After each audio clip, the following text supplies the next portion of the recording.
Fahrlehrer in der Schweiz sind absolut crazy. Also im positiven Sinn, denn die Sprüche, die sie raushauen, Comedy Gold. Ich damals entspannt am Autofahren, neben mir den Fahrlehrer alles mal überprüfen. Ich bin halt so einer gewesen, rechts vor links hat bei mir extrem viel Probleme gegeben. Und aus dem Grund habe ich immer extrem nach links geschaut. Mein Fahrlehrer nach irgendwie 5 Fahrstunden hört doch auf immer so nach links schauen. Alles, was von links kommt, zahlt Versicherung, Max.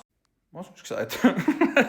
Und er ist halt auch so ein kleiner Spezialist. Er hat immer irgendwie so kurz vor der Kurve gesagt, ich muss rechts. Oder ich habe einfach nicht zugelassen während dem Autofahren. Auf jeden Fall. Ich bin nicht rechts gefahren. Er so, ah ja, schön, da bin ich auch noch nie gewesen. Ja, in dem Fall gehen wir einfach den von da durch. Bist du dem von der Chef? He? Etwas, was der Fahrlehrer wahrscheinlich bei jedem von uns gesagt hat, ist, also ab da ist die Prüfung vorbei übrigens. He? Weißt du wieso? Und der enttäuschte Blick, weil du es erst gerade letzte Woche mit ihm angeschaut hast. Du hast doch letzte Woche gerade beigebracht. Wieso kannst du es noch nicht? In 2 Wochen ist die Prüfung. Mein Fahrlehrer hat sogar aufgenommen, wie ich gefahren bin. Ich habe gedacht, das wäre wegen, weil ich gut war und er wollte zeigen, hey, schaut mal, wie krass meine Fahrschüler eigentlich fahren. Das war für einen Risikozuschlag für seinen Chef. Er will mehr Lohn, so viel Risiko, wie er eingeht.